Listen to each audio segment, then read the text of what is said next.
Trump's real aim against Iran reveals itself as U.S. Navy personnel board and rob another massive oil tanker in broad daylight. An Iran cargo ship carrying nearly 2 million barrels of precious oil falls victim to brazen American looting operations. The U.S. hijacks a second Iranian ship loaded with 2 million oil barrels within just one dramatic week. After U.S. military airstrikes flop and Hormuz blockade crumbles, America turns desperately to outright theft at sea. U.S. aggressively expands ship seizures into the vast Indian Ocean, pushing this explosive conflict far beyond Hormuz. Donald Trump escalates his naval crackdown while boldly claiming total American control over the Hormuz Strait. As current fleet struggles desperately, President Trump floats ambitious Trump-class warship dreams for dominance. Does the $377 billion naval spending push signal America's urgent scramble to recover its lost edge at sea? Despite the extension of the U.S.-Iran truce, the maritime standoff between the two sides has intensified further, with American forces now seizing Iranian-linked tankers well beyond the Strait of Hormuz. On April 23, the U.S. military seized a large crude carrier, MT Majestic, carrying Iranian crude in the Indian Ocean, marking one of the most significant intercepts of the Shadow Fleet campaign.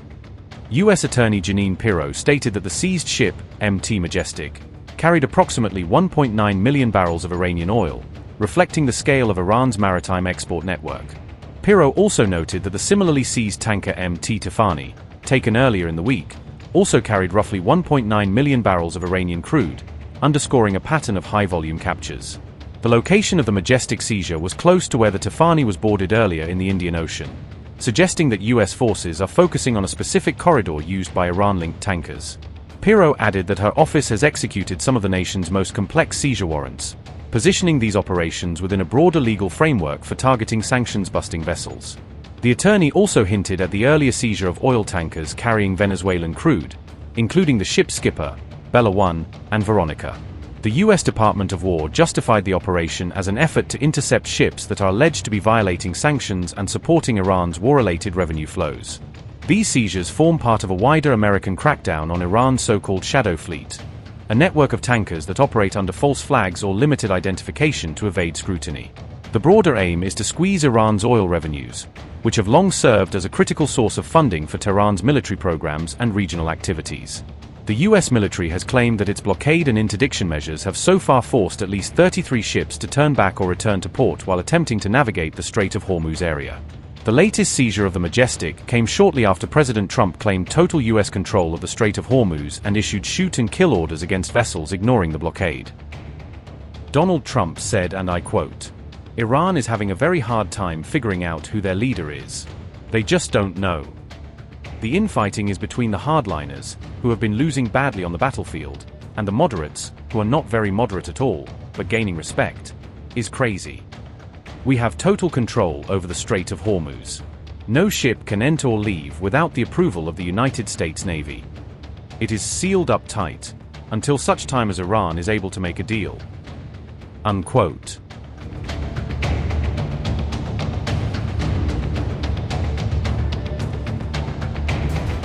The U.S. military's claim that it would not allow Iranian ships to transit through the Hormuz Strait has been sharply contradicted, as new reports suggest that multiple Iranian-linked vessels have in fact passed through these strategic waters. Maritime intelligence agency Lloyd's List has asserted that dozens of Iranian ships have successfully crossed the Hormuz Strait, undermining Washington's narrative of a tight and impenetrable blockade. Data compiled by Lloyd's List, and reported by the outlet Iran International on April 20 ahead of the truce's expiry, paints a very different picture from U.S. military briefings and official statements. At least 26 ships connected to Iran's so-called Shadow Fleet are reported to have bypassed the U.S. blockade on Tehran's ports, slipping through the cracks of enforcement and continuing their journeys. The report cited vessel tracking data that showed continued tanker movements tied to Iranian trade, indicating that energy shipments and commercial routes have remained active despite public claims of severe restrictions. Several oil and gas tankers carrying Iranian energy exports are said to have departed the Gulf despite the curbs, suggesting that Iran's export lifelines are far from completely severed. Iran's Shadow Fleet is described as a network of aging or lightly regulated ships specifically used to evade international sanctions and keep vital oil and gas revenues flowing. These ships typically operate with obscured ownership structures and masked tracking data to move oil and gas under the radar, making it difficult for authorities to monitor, intercept, or halt their activities.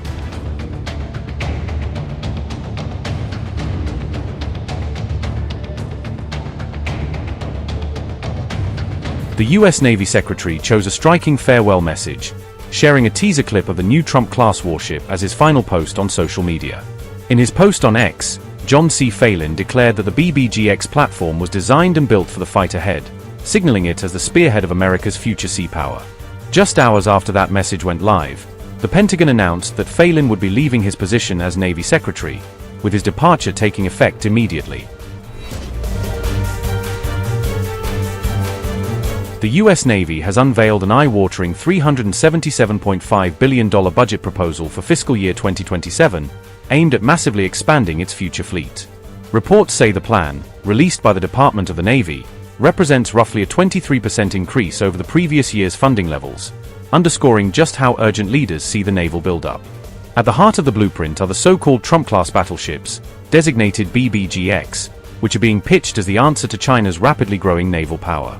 The documents openly reference the Chinese Navy's surge in shipbuilding and expanding global maritime influence as the key strategic driver for this next-generation fleet.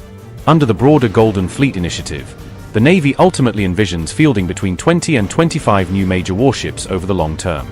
In its first phase, the program calls for the construction of 2 advanced capital ships, led by a new flagship to be named USS Defiant. However, the timeline is anything but immediate. The lead ship, USS Defiant, is only expected to begin construction in the early 2030s. When they finally sail, these warships are designed to be larger, faster, and more powerful than any previous generation of US naval vessels. The Trump-class hulls are expected to carry hypersonic missiles, high-energy laser weapons, and advanced railgun systems as part of their core arsenal. Navy officials have also confirmed that the BBGX line is a direct successor to the DDGX next-generation destroyer program, effectively moving from destroyer to battle cruiser-style firepower. As part of their strike package, the ships are planned to field nuclear-capable, sea-launched cruise missiles, dramatically expanding their reach and deterrent value. Navy leaders argue that, taken together, the program will deliver unprecedented firepower for the United States across multiple oceans and conflict zones. Beyond the headline battleships, the modernization push also includes an expansion of frigates and a range of support vessels, aimed at building a more balanced but heavily armed future fleet. Amid the ongoing Iran war and its mounting pressures, the Trump administration's top civilian official in the US Navy has suddenly announced his immediate exit from the position. The Pentagon, on April 22, officially announced that Navy Secretary John Phelan has left his high-profile position within the Department of Defense. A Pentagon spokesman confirmed that Phelan departed from his critical role as Navy Secretary with immediate effect, effective right away. Hung Cao, who previously served as the Navy Undersecretary in a key supporting role, will now step up to become the acting Navy Secretary. This sudden departure came just one day after Phelan had addressed the Navy's annual conference in Washington, D.C., catching many by surprise. Notably, Phelan hadn't served in the military himself or held any prior civilian leadership role in defense before taking this top Navy job. Phelan's unexpected departure came right after the ouster of several senior generals amid the US military's ongoing struggles in the Iran war. War Secretary Pete Hegseth fired the Army's top officer, General Randy George, from his command position on April 1. 2 other top generals in the Army were also removed from their important positions as part of the recent shakeup. John Phelan, who served as the Secretary of the Navy in a top civilian leadership role, has now departed from his position amid recent turmoil. General Randy George, the U.S. Army Chief of Staff responsible for overall Army operations, was fired from his high-ranking command position. Major General William Green Jr., the Army's Chief of Chaplains overseeing spiritual and morale support, has been removed from his key leadership role. General David Hodden, Commanding General of the Army Transformation and Training Command focused on modernizing forces, was also ousted from his position. Phelan was a major donor to Trump's campaign and also held an advisory position in a non-profit organization. The non-profit, Spirit of America, supported the defense of Ukraine as well as the defense of Taiwan. The U.S. Navy Secretary's departure came amid the U.S. military's failing blockade in the Strait of Hormuz. On the very day Phelan's exit was announced, Iranian forces seized 2 Israel-linked ships in a bold escalation.